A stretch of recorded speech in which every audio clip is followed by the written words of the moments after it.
Shalom para kekasih Tuhan, umat tebusan biji mata Allah dari 5 gereja Tuhan di LA, Amerika, dan Semarang. Kita akan sama-sama mulai ibadah raya gabungan kita dengan berdoa. Bapa Maha Kasih, kami menyerahkan akan ibadah raya gabungan ini di dalam kasih karunia Tuhan Yesus Kristus. Kiranya Roh Kudus bekerja melalui puji-pujian yang akan kami angkat. Hadirat-Mu nyata, dan juga kami berdoa Tuhan ketika nanti firman Tuhan disampaikan oleh hamba-hamba-Mu, pengurapan dari tempat maha tinggi turun atas setiap hamba Tuhan, sehingga apa yang akan kami nikmati di dalam ibadah raya ini benar-benar merupakan makanan rohani yang akan meneguhkan manusia batiniah kami. Kami menyerahkan seluruh rangkaian ibadah raya bersama ini di dalam nama di atas segala nama, Yesus Kristus Tuhan. Amin.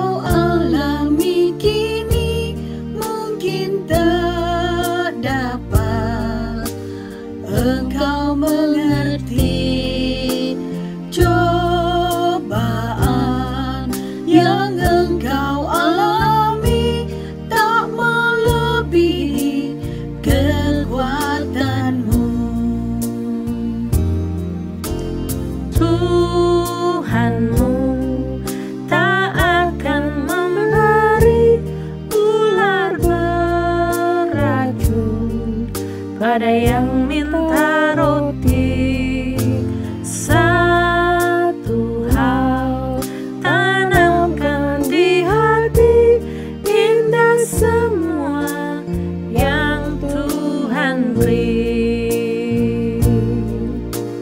Tangan Tuhan sedang merendah suatu karya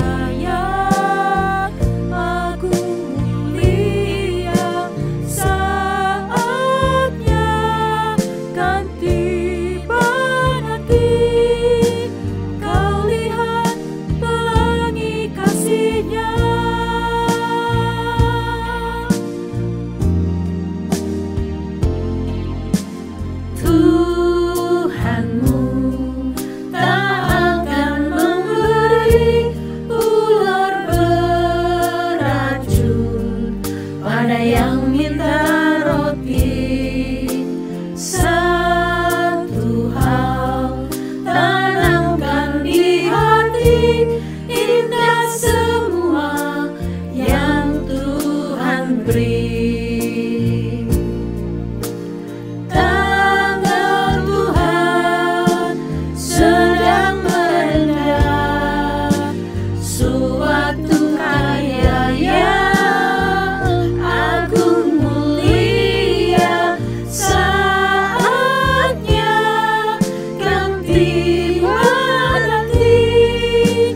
kau lihat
percaya semua untuk kebaikanku.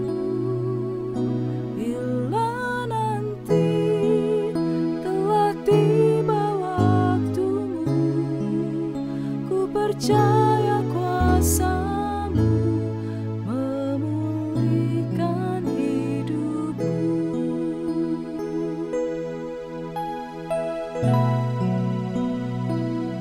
Waktu Tuhan pasti yang terbaik,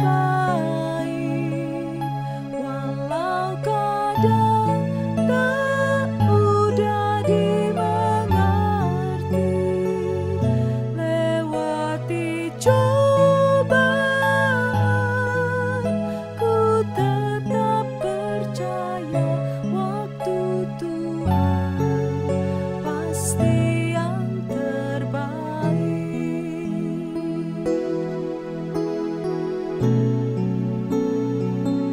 Bila Kau izinkan sesuatu terjadi,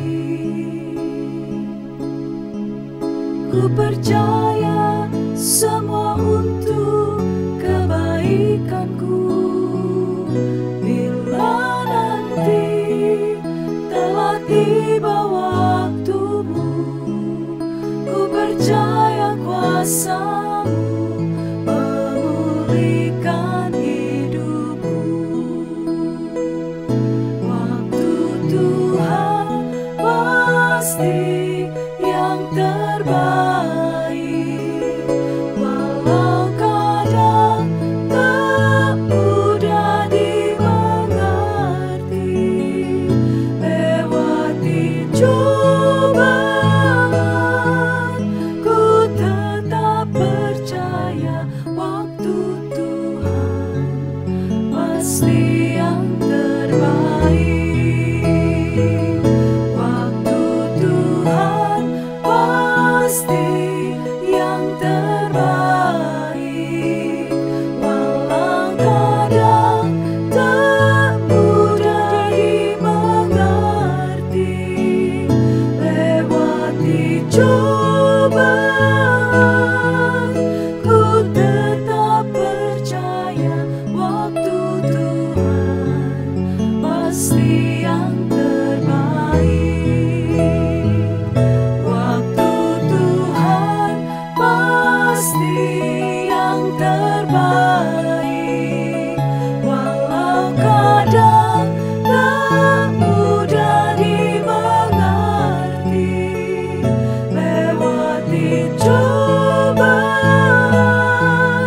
ku tetap percaya waktu Tuhan pasti yang terbaik. Lewati cobaan, ku tetap percaya waktu Tuhan pasti yang terbaik.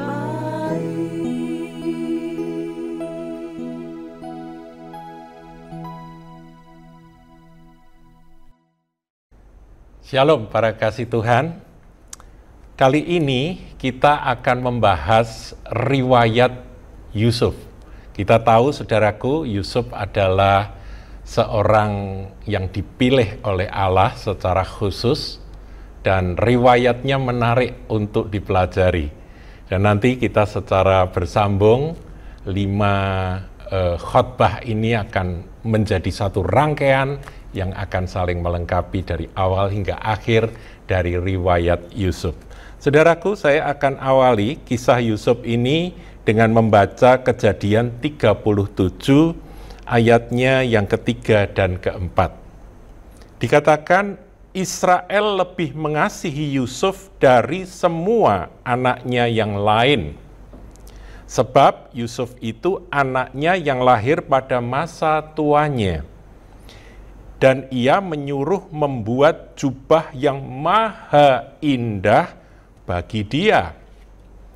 Kemudian ayat 4, setelah dilihat oleh saudara-saudaranya bahwa ayahnya lebih mengasihi Yusuf dari semua saudara-saudaranya, maka bencilah mereka itu kepadanya dan tidak mau menyapanya dengan ramah.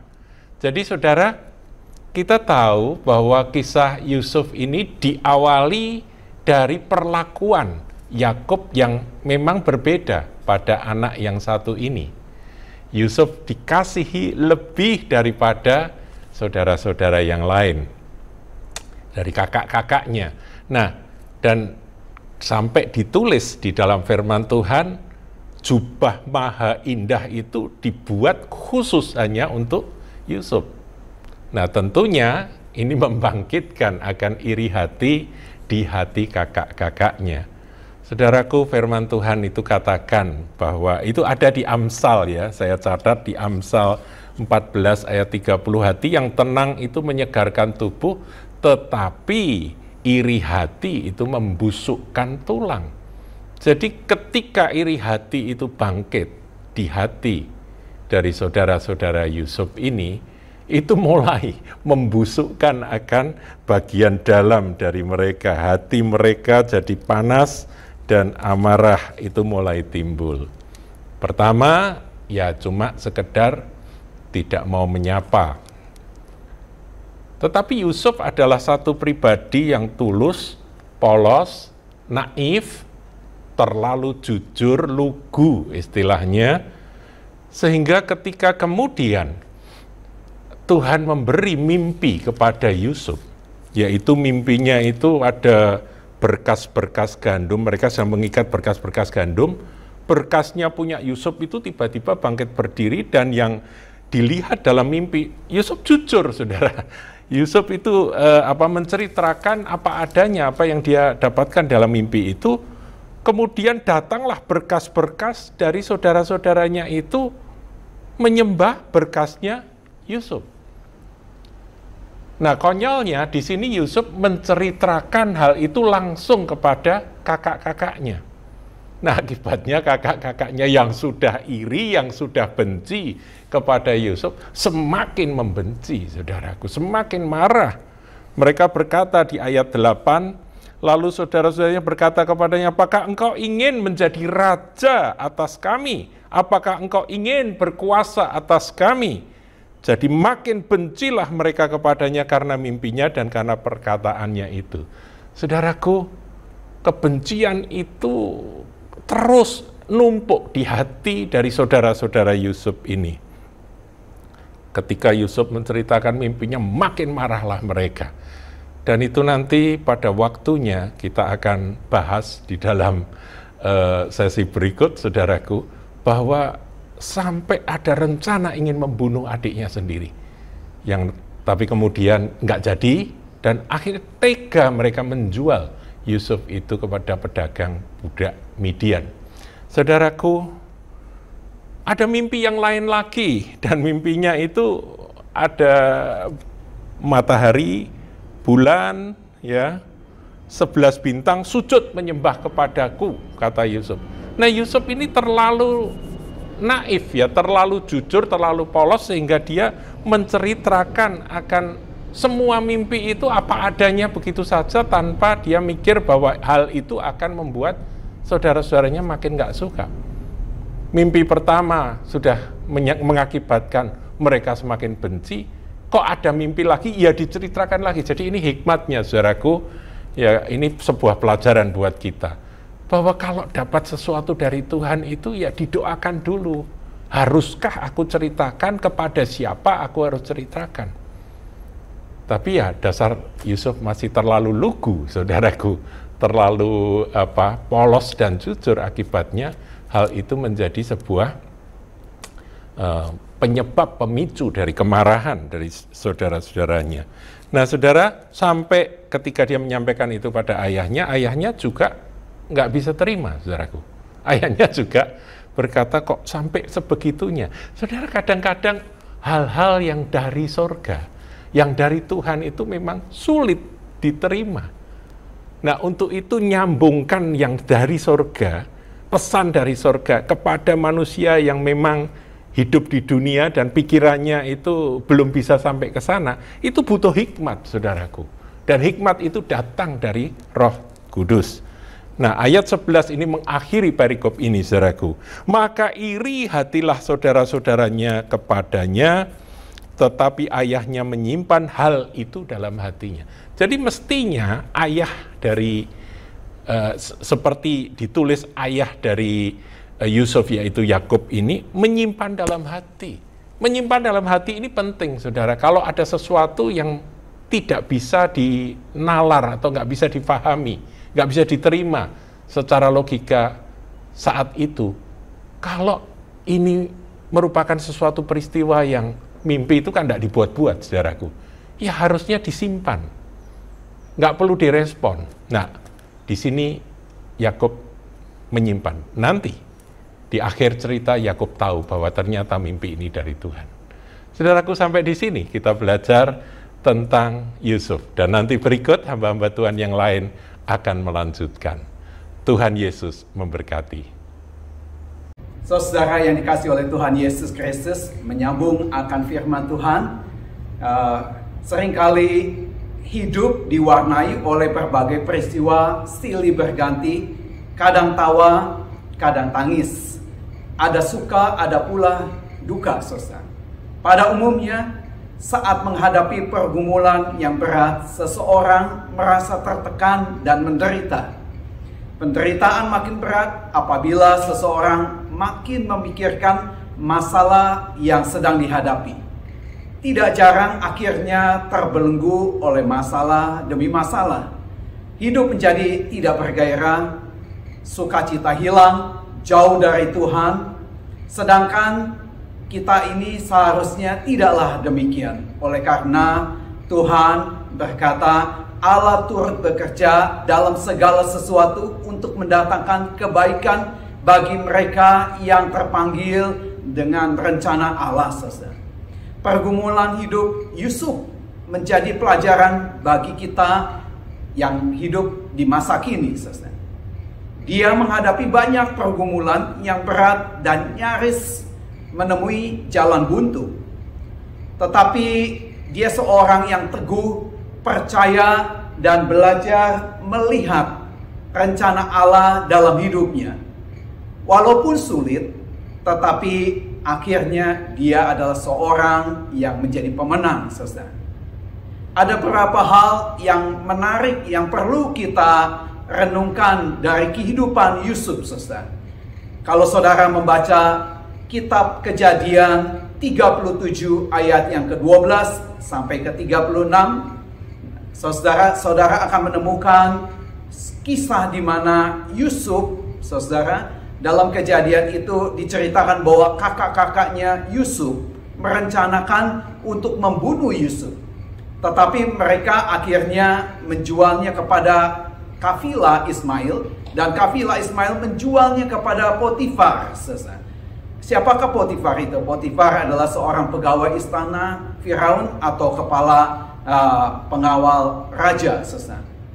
Kalau saya akan membacanya dari Kejadian 37 ayat yang ke-36 terakhir, berkata begini, saudara. Ia dijual oleh orang Midian itu ke Mesir kepada Potifar, seorang pegawai istana Firaun, kepala pengawal raja. Jadi saudara, Yusuf sudah dijual kepada Potifar sebagai kepala daripada istana Firaun, saudara. Apa yang harus kita bisa dapat pelajari dengan kitab Kejadian 37 ini, saudara? Yaitu yang pertama, Yusuf adalah seorang yang berhasil. Kata kunci yang terpenting dari ayat ini adalah tetapi Tuhan menyertai Yusuf, sehingga ia menjadi seorang yang selalu berhasil dalam pekerjaannya. Maka tinggallah ia di rumah tuannya, orang Mesir itu. Saudara bisa melihat Kejadian 39 ayat yang kedua, saudara. Hidup orang percaya adalah kehidupan yang disertai oleh Tuhan senantiasa. Jikalau Tuhan menyertai, maka ada sesuatu yang terjadi, saudara. Yusuf menjadi berhasil dalam pekerjaannya. Yusuf adalah seorang yang suka bekerja dan rajin bekerja, juga disertai Tuhan. Jikalau orang rajin, saudara, bisa berhasil, apalagi ditambah dengan disertai oleh Tuhan. Yusuf memiliki hikmat, kejujuran, tanggung jawab dalam melakukan pekerjaannya. Bahkan Yusuf mendapat, saudara, kasih daripada orang tuanya. Inilah kelebihan yang didapatkan dari sosok seorang yang bernama Yusuf, saudara. Maka kita tahu kalau kita hidup di dalam dunia ini rajin, maka saya percaya majikan saudara bekerja pasti mereka akan menyenangi. Dan yang kedua, ingat, kata kunci keberhasilan itu adalah datangnya dari penyertaan Tuhan. Jangan lupakan kunci yang terakhir, yaitu penyertaan Tuhan. Kalau Tuhan menyertai apapun yang kita lakukan, apapun yang kita kerjakan, Tuhan membuat kita menjadi berhasil. Dan yang kedua, saudara, dari kisah Yusuf ini kita belajar, yaitu Yusuf seorang yang menjadi berkat. Kalau dia sudah berhasil, maka bukan saja dia menikmati keberhasilannya, tetapi dia mulai berjalan di dalam hidupnya menjadi berkat. Tidak mudah bagi dunia ini untuk hidup menjadi berkat buat orang lain. Apalagi di dunia negara modern di mana saya tinggal di Amerika, sifat keegoisan, memikirkan diri sendiri jauh lebih penting daripada memikirkan orang lain. Tapi kita bukanlah orang dunia, tetapi kita adalah anak-anak Allah, saudara. Apa yang dilakukan Yusuf? Yang kedua adalah Yusuf seorang yang menjadi berkat. Setelah dilihat oleh tuannya bahwa Yusuf disertai Tuhan dan Tuhan membuat berhasil segala sesuatu yang dikerjakan, maka Yusuf mendapat kasih tuannya.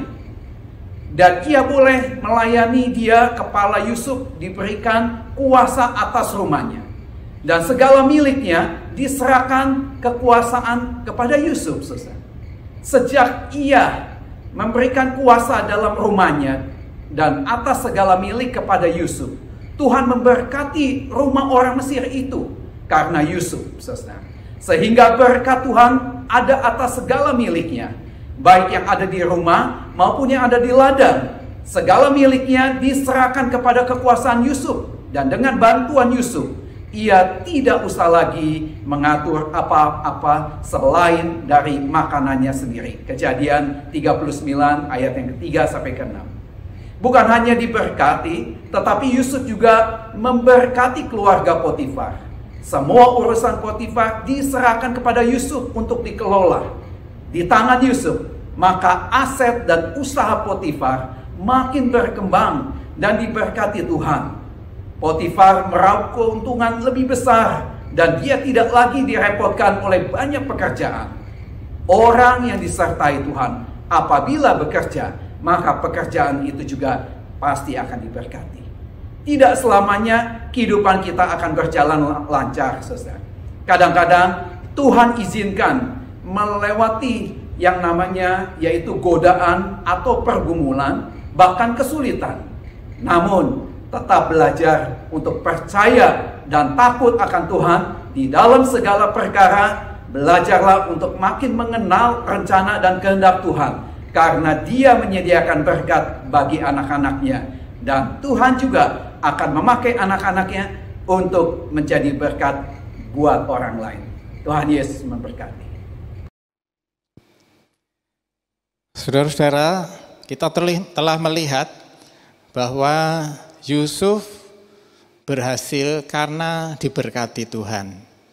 Apa saja yang dikerjakannya dibuat Tuhan menjadi berhasil.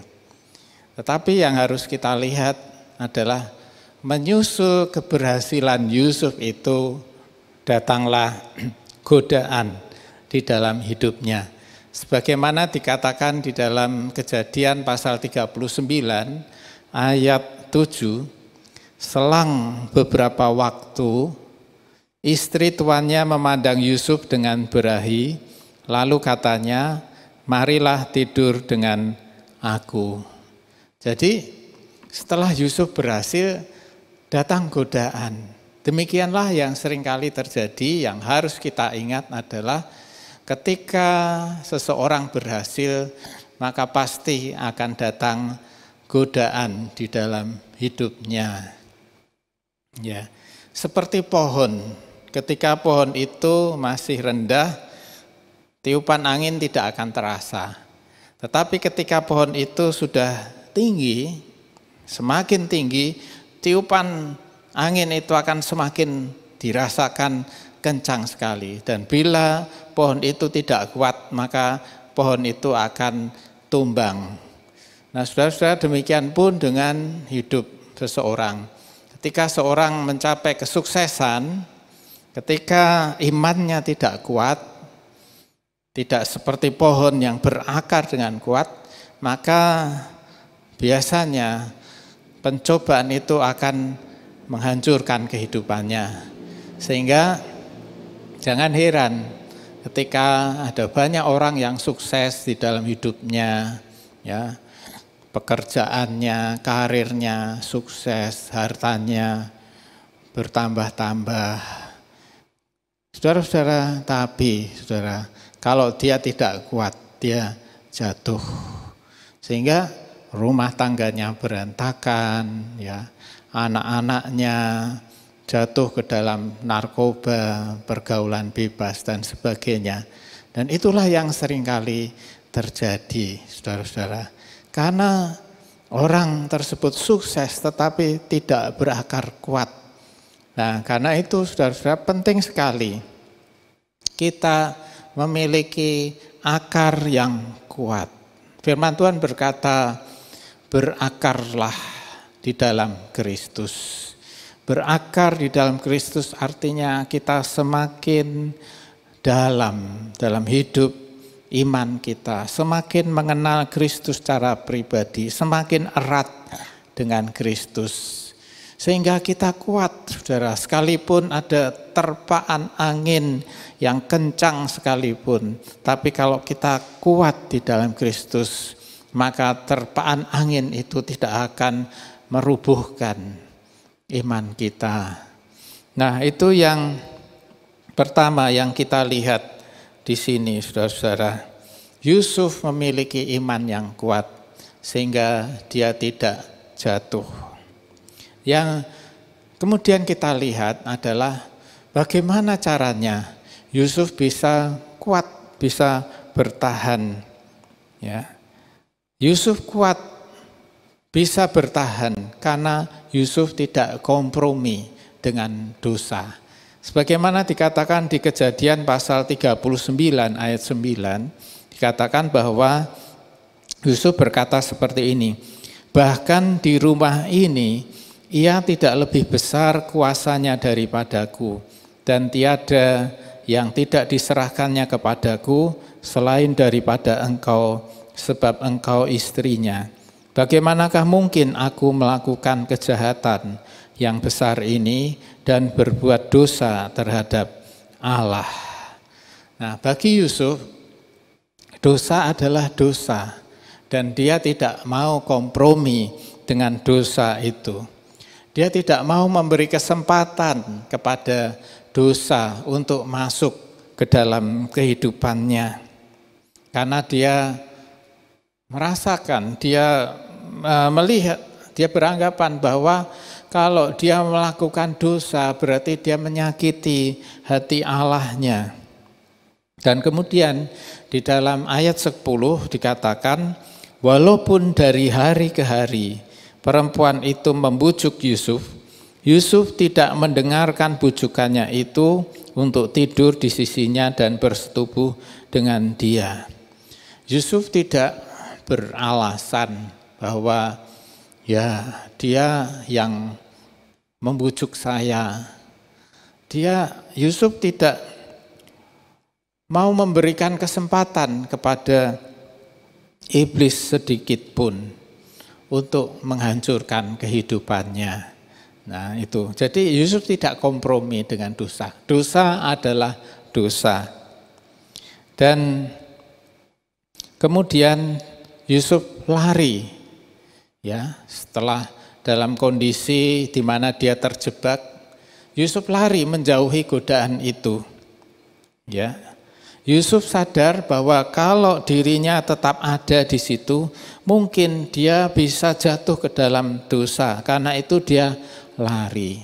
Saudara-saudara, Alkitab mengatakan bahwa roh itu penurut, tetapi daging lemah. Sekuat apapun kita, tetapi kalau kita membiarkan terus-menerus godaan itu datang, kita ada di dekat, ada di situ, maka lama-lama kita bisa jatuh, saudara. Sebab daging itu lemah. Nah, Adam dan Hawa jatuh ke dalam dosa, itu karena apa? Karena Hawa memberi kesempatan kepada iblis untuk terus-menerus menggoda dia. Ya. Lama-lama Hawa berpikir bahwa benar juga apa yang dikatakan oleh ular itu. Dan kemudian dia melihat buah pengetahuan baik dan jahat itu memang kelihatannya enak untuk dimakan. Lama-lama dia tergoda juga ketika dia membiarkan godaan itu datang terus-menerus di dalam hidupnya. Tetapi Yusuf menjauhi godaan itu, dia lari menjauhi godaan itu sehingga dia selamat, ya. Tidak jatuh di dalam dosa. Walaupun kemudian akhirnya dia difitnah dan kemudian dia dimasukkan ke dalam penjara. Memang kadang-kadang pilihan kita terhadap kebenaran itu membawa risiko, ya. Membawa resiko, kadang-kadang resikonya tidak enak, ya, pahit. Nah, tetapi Yusuf lebih memilih kebenaran dengan resikonya itu. Walaupun itu mendatangkan sesuatu yang tidak enak di dalam hidupnya, tetapi dia boleh berbangga. Karena dia telah memilih melakukan apa yang benar. Dia telah memilih untuk menyukakan hati Allah daripada menyenangkan dirinya sendiri. Dan Yusuf tahu bahwa rencana Allah di dalam hidupnya tidak akan mungkin gagal karena kesulitan yang dia hadapinya. Penjara tidak akan membatalkan rencana Allah di dalam hidupnya. Rencana Allah tetap terus berjalan sampai akhirnya Yusuf keluar dari kesulitan yang dia hadapinya. Puji nama Tuhan, melanjutkan pembahasan kisah Yusuf. Pada hari ini khotbah saya beri judul Proses Waktu Tuhan. Tidak ada yang mustahil. Di dalam kita membahas kehidupan Yusuf, hari ini khusus saya akan membahas bagaimana Tuhan memproses kehidupan Yusuf sehingga rencana Allah digenapi melalui kehidupan Yusuf dan digenapkan di dalam kehidupan Yusuf. Jadi saudara, ada dua hal yang kita perlu perhatikan, bahwa di dalam Tuhan menggenapi rencananya, dia memakai orang-orangnya, dia memakai umatnya, dia memakai orang-orang yang mengizinkan Tuhan untuk memproses kehidupannya sehingga rencana Allah itu digenapi di dalam kehidupannya, dan melalui itu rencana Allah secara keseluruhan digenapi untuk suatu maksud yang lebih besar. Hari ini firman Tuhan akan saya ambil dari Kejadian pasal yang ke-40 ayat yang ke-23, di mana dikatakan di situ, maka juru minuman itu tidak mengingat Yusuf, melainkan melupakannya. Di dalam pasal ini kita melihat bahwa Yusuf masih di dalam penjara, di mana dia dituduh oleh istri Potifar karena dia melakukan suatu hal yang dia tidak lakukan, tetapi sebetulnya dia difitnah, yang saya percaya sudah dibahas di dalam khotbah sebelumnya. Jadi dimasukkan penjara, dan di dalam penjara itu Yusuf tetap disertai oleh Tuhan. Nah, oleh sebab itu saudaraku, kita melihat di sini bahwa di dalam proses pembentukan kehidupan kita untuk menjadi lebih serupa dengan gambaran anaknya, dengan gambaran Kristus, Tuhan mengizinkan hal-hal itu terjadi di dalam kehidupan kita. Nah, khususnya di dalam kehidupan Yusuf di sini, di mana dia waktu dimasukkan penjara, dia mencoba untuk membantu, mempercepat proses Tuhan itu. Tetapi waktu Tuhan selalu yang terbaik. Oleh sebab itu, saudaraku yang kekasih, apapun yang kita alami pada saat ini, walaupun itu kelihatannya tidak enak, walaupun itu kelihatannya sulit, walaupun itu kelihatannya susah, namun saudara yang kekasih, kita harus ingat bahwa Tuhan itu tetap menyertai kita, karena Tuhan tidak pernah gagal di dalam rencananya. Saudara yang kekasih, kita perlu memikirkan dua hal di dalam melewati proses yang Tuhan izinkan kita lewati pada saat ini. Seperti Yusuf, walaupun dia mencoba untuk mempercepat waktu Tuhan. Ingat, waktu penantian Yusuf itu 13 tahun sebelum dia menjadi orang kedua yang terhebat di Mesir, di negara Mesir pada waktu itu. 13 tahun bukan suatu waktu yang pendek, tetapi waktu yang cukup panjang bagi kita manusia. Dan bagi Tuhan itu waktu hanya sekejap mata saja. Nah, oleh sebab itu, di dalam proses Tuhan ini, kita perlu melakukan dua hal. Yang pertama, kita harus trust the process. Kita harus berserah atau mengikuti proses yang sedang kita alami pada saat ini. Apa maksudnya? Hal ini bermaksud atau secara sederhana artinya adalah menyerah. Menyerahkan hidup kita, berserah kepada Tuhan. Percaya bahwa apa yang kita alami ini tidak lepas daripada penguasaan Tuhan. Nah, itu sebabnya saya masuk ke dalam poin yang kedua, yaitu percaya bahwa Tuhan tidak pernah meninggalkan setiap anak-anaknya yang percaya kepada Dia. Jadi saudaraku, tidak secara kebetulan kalau firman Tuhan berkata Yesus disebut Immanuel, Allah beserta kita.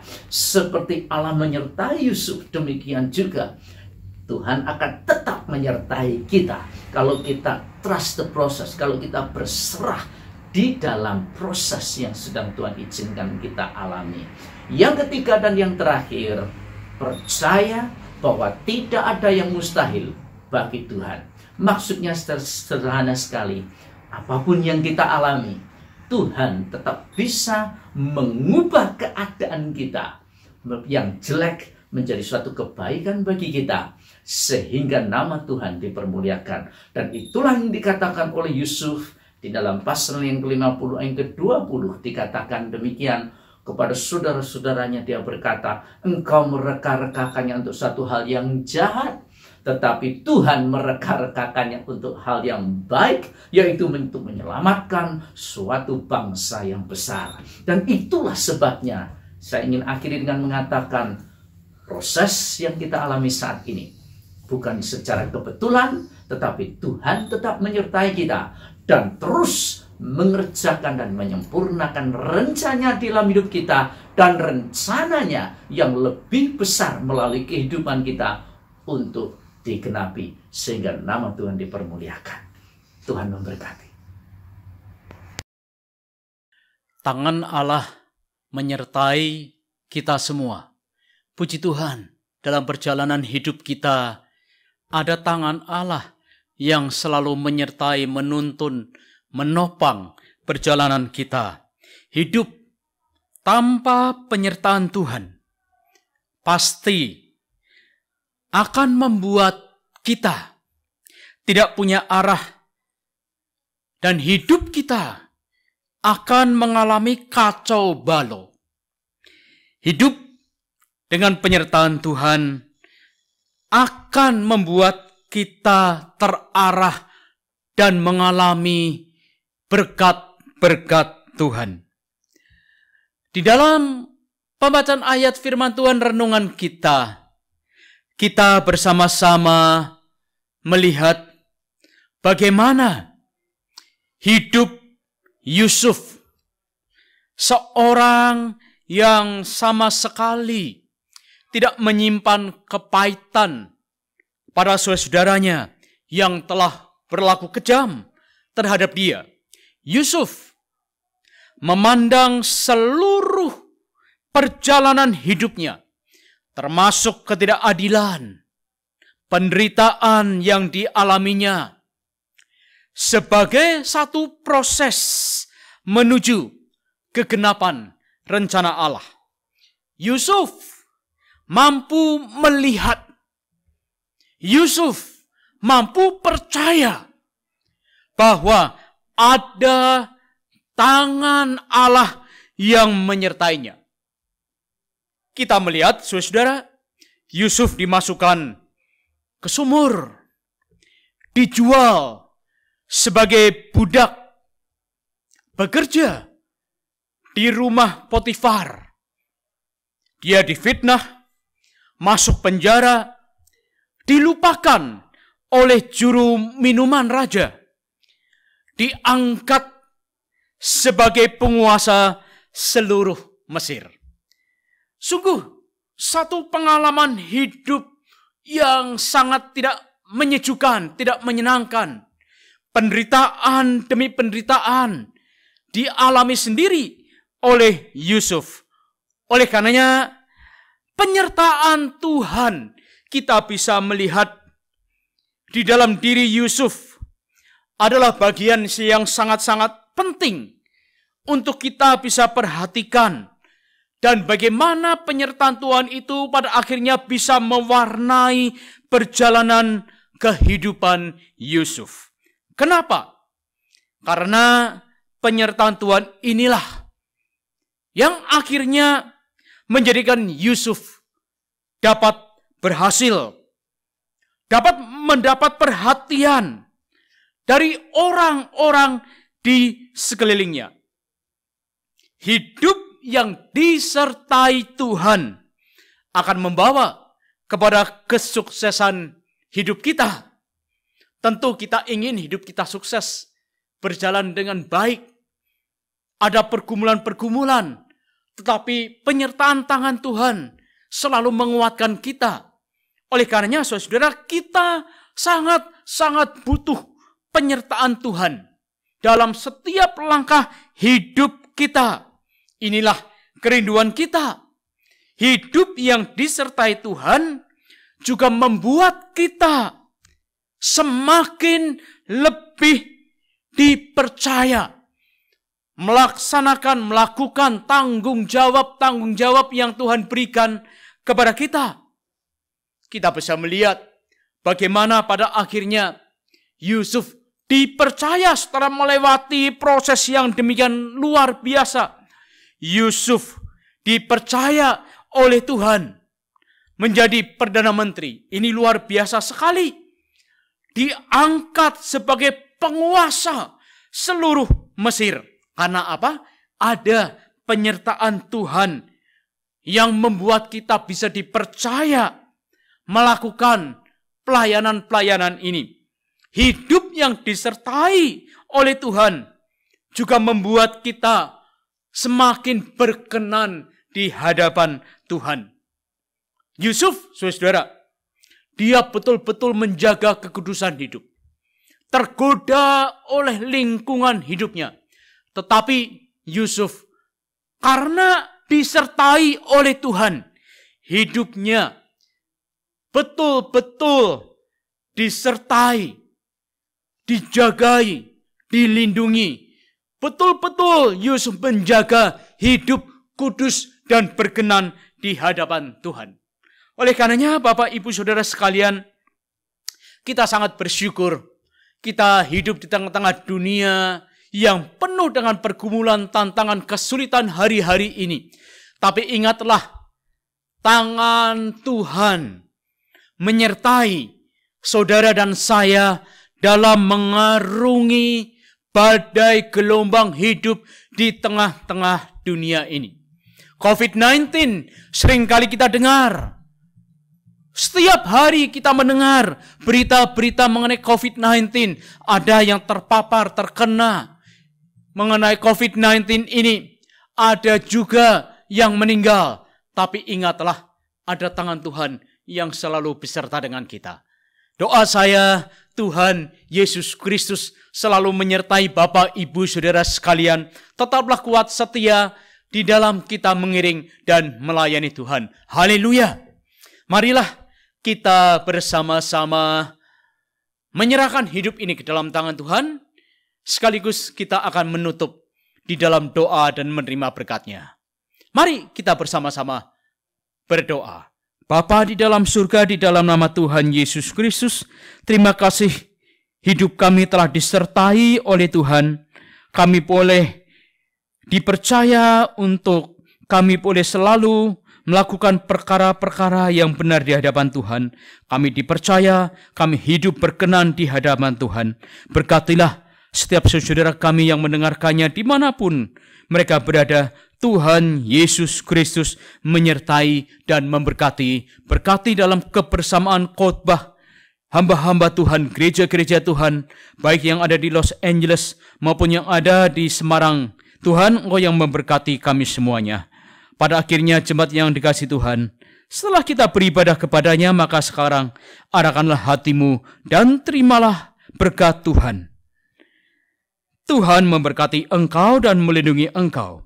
Tuhan menyinari engkau dengan wajah-Nya dan memberi engkau kasih karunia. Tuhan menghadapkan wajah-Nya kepadamu dan memberi engkau damai sejahtera sampai selama-lamanya. Haleluya. Amin. Tuhan memberkati. Haleluya.